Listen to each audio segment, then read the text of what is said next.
Oh, hi guys! Good evening! Lalo na sa lahat ng mga solid DDS dyan, or actually kahit hindi mga DDS, maraming malungkot ngayon na Pilipino sa nangyayari ngayon sa Pilipinas. Of course, kasama ko dito ang aking, Wow Live TV guys, shout out po sa inyong lahat, no? yes, bilang isang solid DDS, anong nararamdaman mo sa mga Actually, nangyayari ngayon? hindi ako solid DDS kasi may mga, kumbaga, for me kasi sa lahat na naging presidente for me, mas sa akin, mas angat si Digong. Pero hindi ko masasabing solid DDS kasi tao lang din si Digong na nagkamali. May mga nagawa din siya pagkakamali. Pero sa mga nangyari kasi ngayon na hinuli siya, parang malaking sampal sa ating bansang Pilipinas or malaking sampal sa ating lahat na bakit sa ibang bansa Lilitisin. palilitisin ngayong mayroon naman tayong sariling justice dito para magano, bakit sa ibang bansa pa parang ang dati siguro parang ano lang parang ano bang silbi ng Supreme Court sa ano bang Pilipinas. silbi ng sinasabing hustisya ng Pilipinas o justice, Totoo. di ba? Kaya nga Saka, nakakaloka. si Digong man or hindi, basta ang maglitis sa ibang bansa na galing dito pala kinuha sa ating bansa, dinala doon. Pilipino. Oo. Kahit sino pang Pilipino dadalhin doon, talagang ang pangit nun, ang pangit ang dating talaga. Pangit yung para Malungkot. sa atin. Maraming So, nalungkot ngayon, lalo na si former president, 'di ba? oo, kasi aminado naman tayo na malaki talaga ang pinagbago ng something like na, ito hindi ko solid ideas, pero nung sinigaw ang naging presidente, masasabi ko na malaki ang binago ng bansang Pilipinas, ng ating bansa. Maraming nahuling mga adik, maraming mga basta, Marami ding nagbago ang buhay. maraming nagbago ang buhay. Maraming mga adik na nagbago ang buhay talaga. Yes. Binago ang buhay. So yun lang. Yes. Kasi si Digong na yung nakagawa kumbaga kasi sa time ni Digong nung siya yung presidente, noon kasi na di ba, yung COVID, yung nagkaroon ng COVID. Actually sa panahon ni Duterte is yun yung mga panahon na malalaking problema talaga yung ang daming dagok noon sa buong mundo, kaya damay pumutok ng yung Pilipinas. Bulkan, Taal. Kahit hindi na yung mga May gera pa. Yung doon na lang yung doon na sa pandemic. Sa wag mo bang yun? Ang maganda lang doon kasi something like na siya lang yung bukod tanging nakagawa na nakapagbigay sa mga Pilipino isa-isa ng pera. 8K ba yun? Kasi alam nilang ang karamihan talaga walang mga trabaho. Natanggal. Oh, kasi hindi natanggal kasi quarantine, maraming mga negosyo na bagsak. Di ba sila yung nagbigay sa mga Pilipino Mga sarado. Teo, isa-isa, mayroong kang 8,000. Ikay sinasabi nila si Digong daw mayroong malaking utang iniwan o si presidente, pero isipin niyo muna kasi bago kayo manghusga sa ex-president na si Digong kung ano ba yung nagawa niya litra sa Pilipinas. Ang daming nabago. Ang daming mga nakikipaglaban ngayon. Ang daming napagawa na hindi na ipalabas sa TV. Ang daming nakikipaglaban ngayon na sabi nga nila, hindi man ako bumoto sa'yo, pero dahil kapwa Pilipino kita, or kapwa Pilipino, masakit masakit para sa Masakit yun sa lahat atin. ng Pilipino. Pero andun din At saka, shout out sa lahat ng mga Marcoses na yung mga solid BBF. So tsaka, andun yung naramdaman din ng mga Pilipinos na sa time niya is safe. Diba? safe talaga. Mas Takot maganda yung mga time niya. Ito hindi ko binabash dito hindi ko binabash dito si Marcos, pero parang iba sa ngayon kasi parang delikado na kaysa nung panahon ni Digong kasi parang hindi ka natakot maglapas sa ganito ganyan, lalo-lalo na yung mga babae. Sa estudyante. totoo lang, Parang safe ka.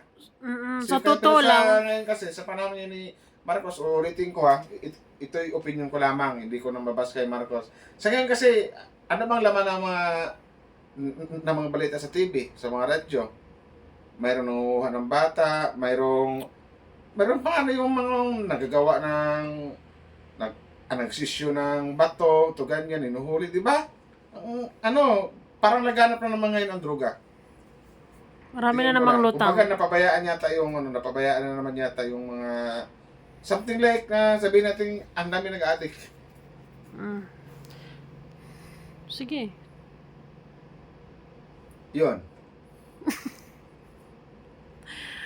Sa totoo lang kasi, kailangan ng mga Pilipino na bakal ng kamay kasi mga Pilipino, yung iba talaga matigas ang ulo. So, kailangan ng presidenteng tigasin. Yung yung hindi, yung alam Yung nilang hindi may lang puro salita. kakatakutan. Oo. Yung kinakatakutan, yung alam nilang yung may bagsik ba, ganun.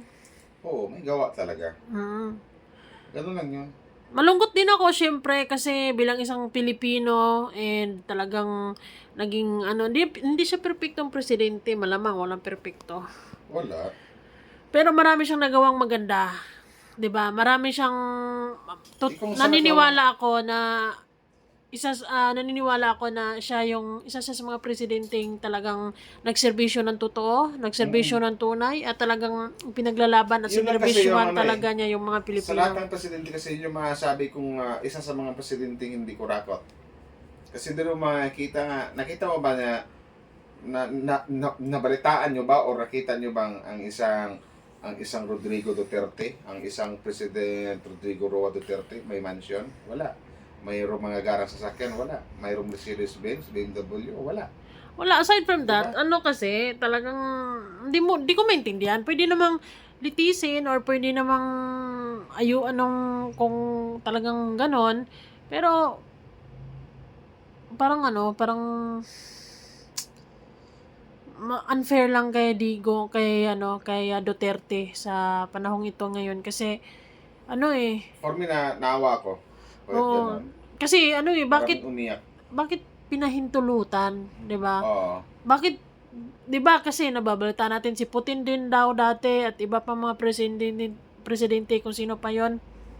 Meron din silang ICC warrant ganyan and then hindi pinayagan ng mga tao sa kanila na lumabas yung presidente nila or Ito naman hindi pagdating sa batas wala naman akong alam pero okay pa lang yung ang bilis kasi ng pagkuri hindi kong ilang oras lang tapos yung warrant hindi talaga warrant na makikita mong mayroong inilatag papel kumbaga nasa cellphone binasa lang. yun, email through Parang email. ganun. So sabi ko parang for me kasi wala akong alam sa batas hindi ko alam kung pwede ba yun or hindi pero sa akin kasi parang questionable bakit ganon hindi ko alam kung nasa cellphone lang. Kaya, pansin ko din na yung mga sundalo nakabantay sa kanya, na naka-escort or nagbantay sa kanya, yung something like na nanghuli, yung iba talaga umiiyak talaga. Syempre Parang kasi hindi nila matanggap. Pero sabi nga ni Digong na naintindihan ko kayo kasi sinunod niya yung trabaho niya. Umiiyak yung iba talaga. totoo yan. Syempre kasi kumbaga bilang isang Pilipino, talagang 'di ba? Lalo na hindi siya basta-bastang Pilipino, hindi siya civilian. Marami din talaga siyang nagawa sa Pilipinas. Buti pa yung ibang lahi, na-appreciate pa nila si Duterte. Pero yung ibang mga Pilipinos naman, appreciate. yung iba naman, sabi nila, maka-PBBM daw sila, maka-pinklawan, pero bilang isang Pilipino, nalungkot din sila sa nangyari ngayon because it's a sign of kung gaano ka-weak ang Yun na nga. justice sa Pilipinas Parang because hinayaan iisipin ibang bansa. ng mga banyaga, yung mga ibang ibang banyaga ang isipin na ang hina para ng hustisya sa ang justice ng Pilipinas, ang weak pala kasi bakit hinayaan lang na mismong ex-president? Pwede ka palang ICC ipagkalulong. Alam mo yun, yung pwede kang Ipagkalulong, tama yan. pwede kang ipagkalulong ng kapwa Pilipino mo at dalhin ka doon sa Diba?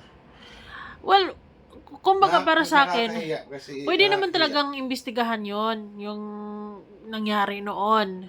Pero bakit sa ibang bansa? Meron naman Dito tayong- na lang sa Pilipinas. Meron naman tayong Supreme Court dito, di ba? Yes. Meron namang dito, meron dito yung Tagalitis. Meron dito yung hukuman. So bakit doon pa sa ibang bansa? Pero ang pagkakaalam ko kasi hindi ata member ng ICC o hindi pasok ang Pilipinas So yun pa ang malaking question dyan. Well, ako naman, kahit anong natin, kahit gaano tayo kalungkot or kahit ano pang sabihin natin, sa totoo lang, wala namang magawa yung kung ano mang reaction natin. Pero, also, may magawa na meron. May magawa because no, it shows na maipakita natin sa mga tao or sa ibang, kasi siyempre through social media, 'di ba, na mararamdaman ng ibang tao na kung gaano kamahal ng mga Pilipino ang ex-president, 'di ba? Kumbaga, ang ano kasi to for me, no? Or sa amin sa dalawa guys, shout out sa yung lahat dyan na hindi importante dito kung maka-BBM ka or maka-Duterte ka eh. So andun na kasi yung kapwa Pilipino natin na ex-president pa iba yung naghatol.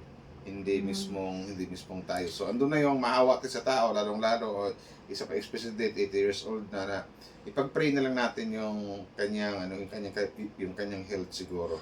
And then, So, ganun na yun lang. yung sinabi ko na Wag nating idaan sa mga galit na yung iba natutuwa, nagbunyi kasi nahuli si Digong ganito ganyan.